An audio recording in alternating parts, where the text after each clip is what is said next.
Are you satisfied with your understanding of sustainability?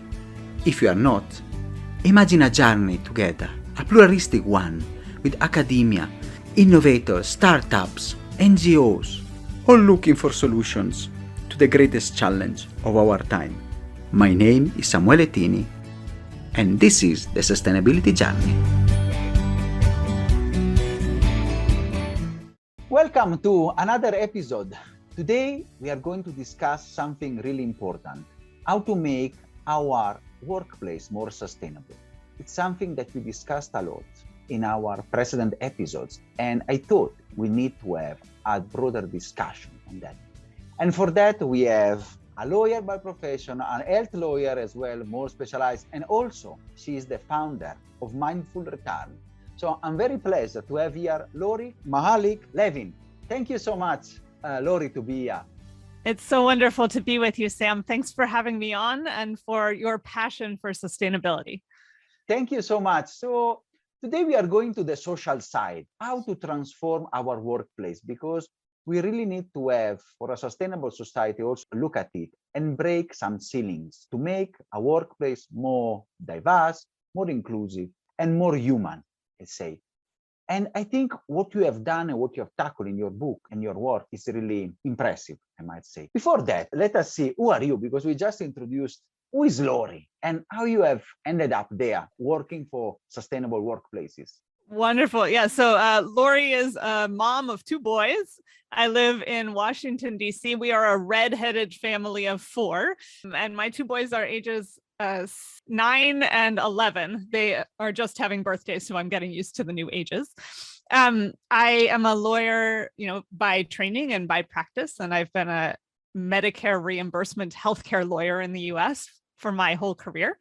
But after I had my two boys, I became aware of a huge gap in the services that are being provided to help new parents, and particularly women, navigate the transition back to work after parental leave. And so after returning to work twice myself and finding it ridiculously challenging and not very sustainable, I decided to create a program that I wished had existed for myself when I went back to work after leave.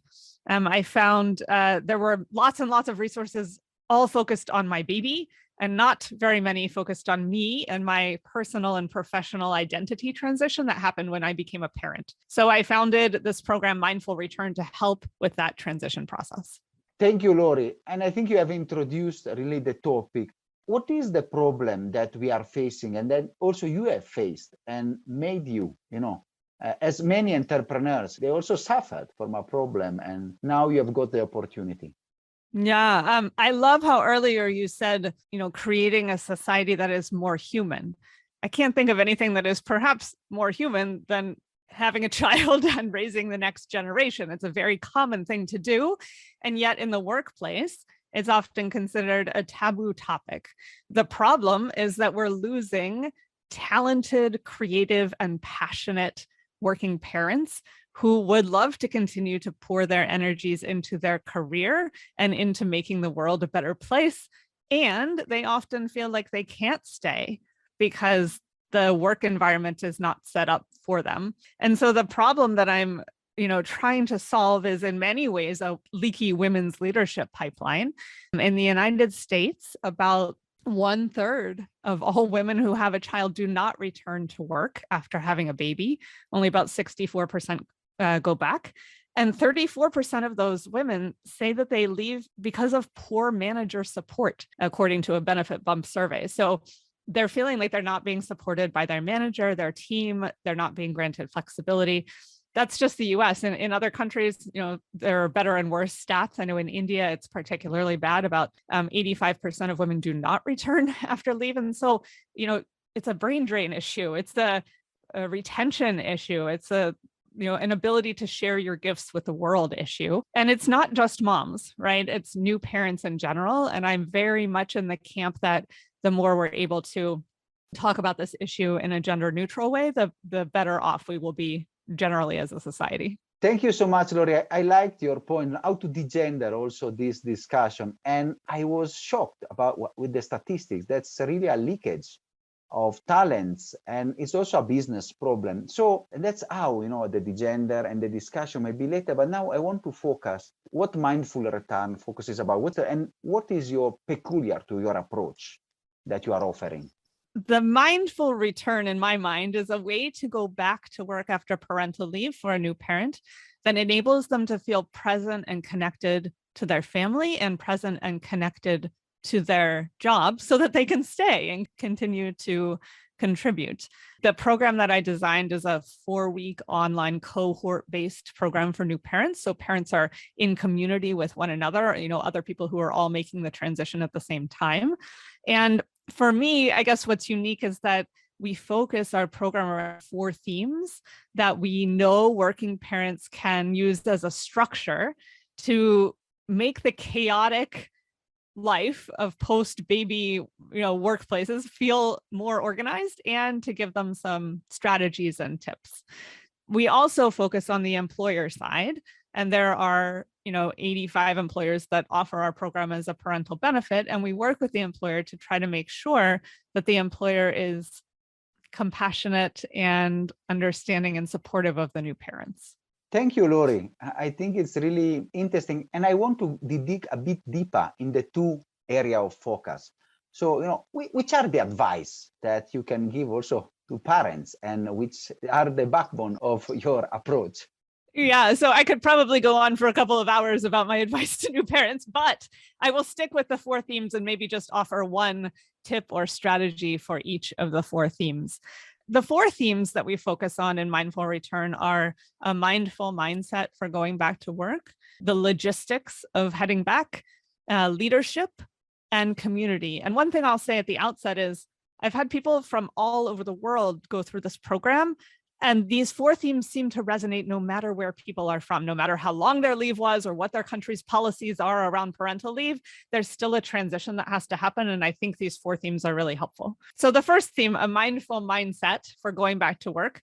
In this particular piece, my strategy is to focus on the micro self-care, the micro moments alone, the micro moments of gratitude. I have an acronym that I use in the shower for myself. It's ISS, and it stands for set an intention, stretch, and savor.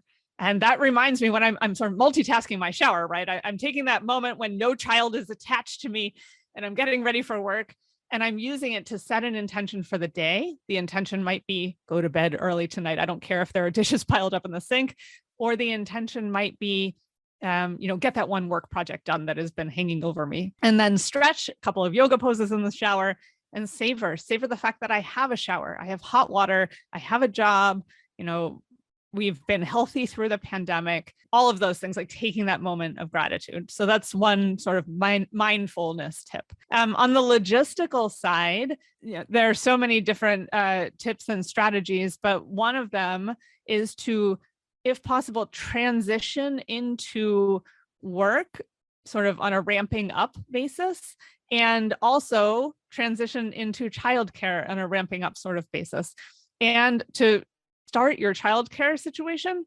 before you start work, so that your first day of work doesn't coincide with, the first day that your baby is going to be cared for by someone else. On the leadership front, this is prong number 3.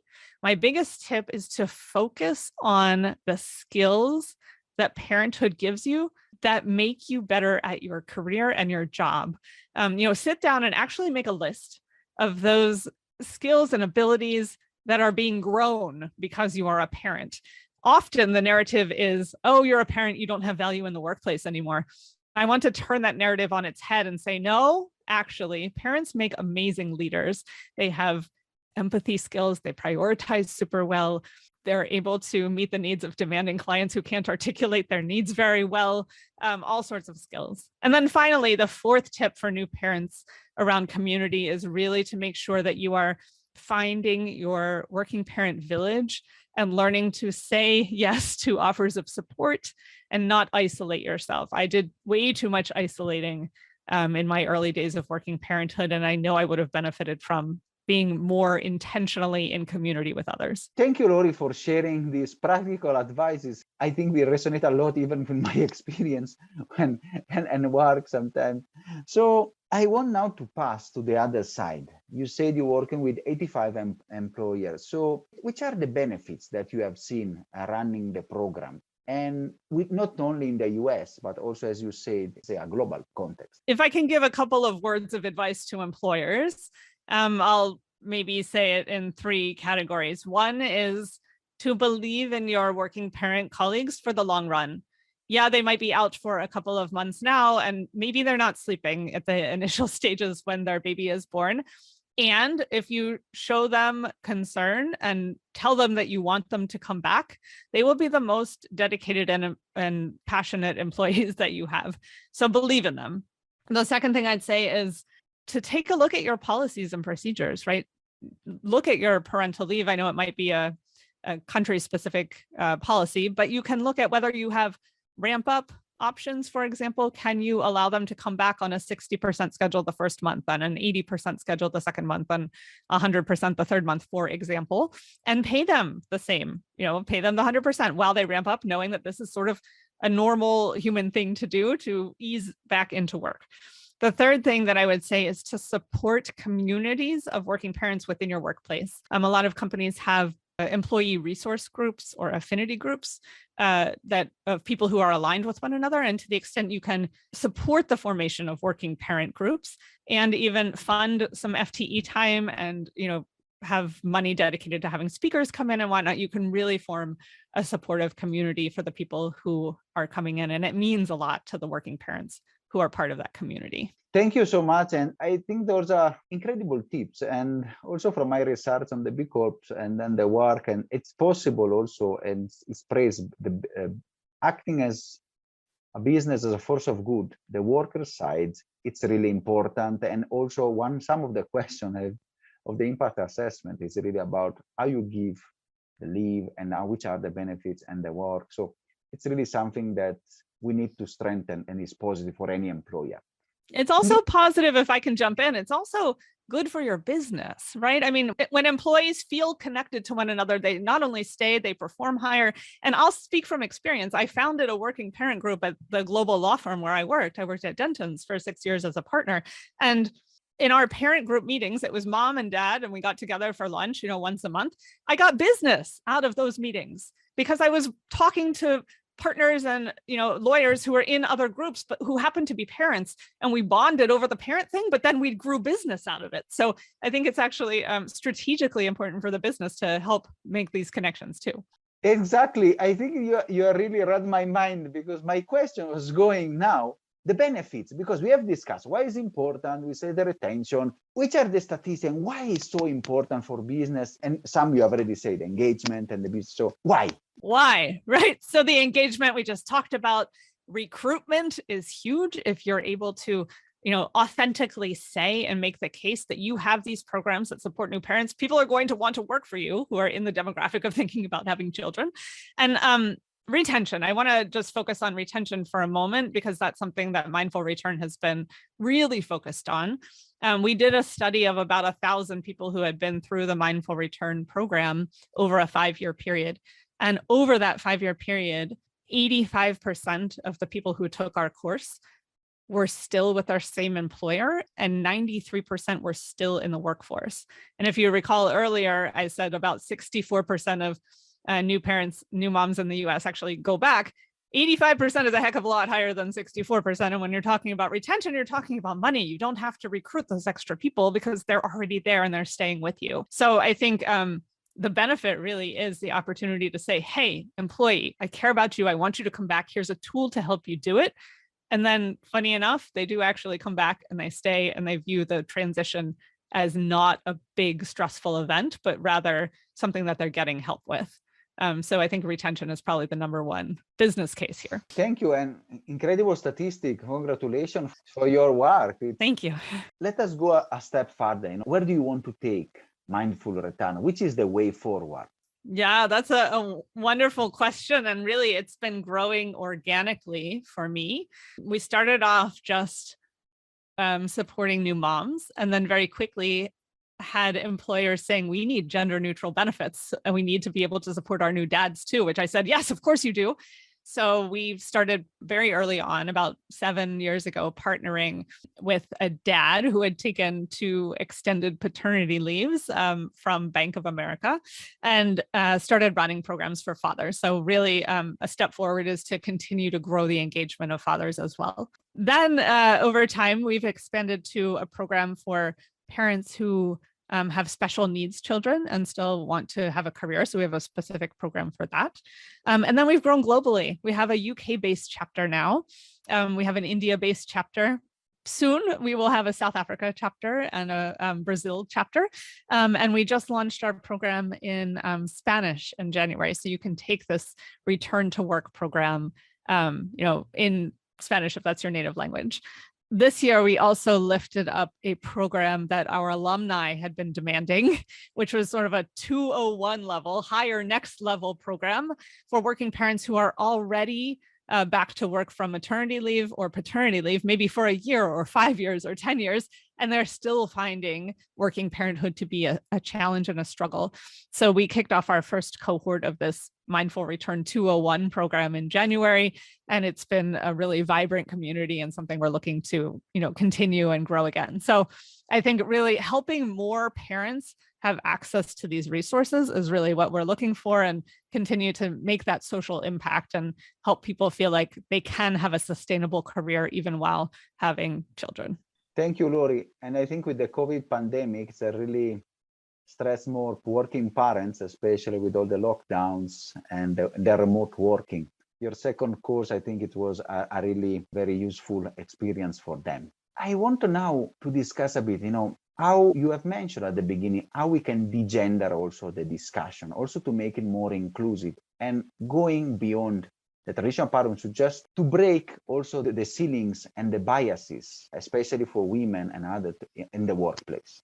Yeah, thank you for emphasizing that, Sam. I think it's such an important thing to do. And I also think even if your mission is to advance women, degendering actually contributes to that, right? If, when we were talking about this episode, we were talking about a scenario where an employer has 2 potential candidates to hire for a job, right? And if they see a woman who is in her childbearing years, they might think, oh, she might be going out on leave. I don't know. And they're presented with a man, they might think, oh, he's, probably not going on leave, so maybe I'd prefer to hire him. You can equalize the situation if it is the norm that everyone goes on leave, right? If it is just as expected for men to go on leave as women, and just as normalized, then you eliminate some of that bias.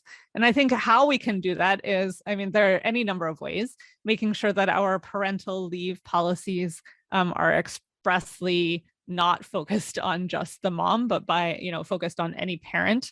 Also, eliminating primary and secondary caregiver distinctions from these policies. There are a lot of places that say, I'm gender neutral, I have a primary caregiver policy, and that's not so gender neutral because it usually defaults to the woman as the primary. When you're starting working parent groups at your company or your organization, start with a man and a woman at the helm. I learned the hard way. I've sort of a serial founder of working parent groups, one at a nonprofit where I worked before the law firm, and one at a law firm. And at the nonprofit, I started it myself, and I was the woman and I was the lead, and guess who joined? Only moms. When I started the group at the law firm, I intentionally partnered with a lawyer, a partner who was a dad, and he and I kicked off the group together, and guess who joined? Moms and dads. So I think it's just as important to sort of recruit that face of leadership, of dad leadership. The other thing I'll note is that data has shown that if you have a dad in a leadership position who takes parental leave and speaks openly about his role as a father, the men who come after him are way more likely to take their parental leaves and to feel comfortable talking about parenthood in the workplace. And so to the extent you can have a leader in your organization, be a role model and set this as a norm, that it's, a normal human thing to do to take some time off whenever you have a child, that can have repercussions for the whole organization. Thank you, Lori. I really liked these points because those are also actionable points. They can make incredible returns in the work and really help, break a lot of those ceilings that we have discussed even in other episodes about gender and women. It's really been a pleasure for me having you and such an intense and packed episode. I want to ask you, as a last question, what is your final message you want to leave to the people that are listening to us? My final message really is that working parents make amazing leaders. I just want to keep echoing that. There's so much devaluing of working parents that goes on in the workplace. And if every manager can pause and think about how skills like empathy and connectedness and prioritization and translation and all of those things can help the workplace, then I think every manager can pause and recognize the value of having working parents on their team. So recognize their value, be flexible, and I think we'll do a better job retaining really brilliant working parents. Thank you, Lori. I think you said it all, because that is the way and that is the objective of the work you are doing. And it's really something that can improve the well-being, not only of your employees, but also the well-being of your profit and, yes. and your balance. Yes, so it's really important to really transform our workplace and make them more, as I say, human and inclusive and open. So thank you so much, Lori, for your time and for your incredible insights. They have been very valuable, and I'm sure you want to see also in the future how you are going and then how is your now global work and going. Thank you so much, Lori. Thank you for having me on, Sam. I really enjoyed our conversation. Are you satisfied after this wonderful episode? Let's continue together our sustainability journey.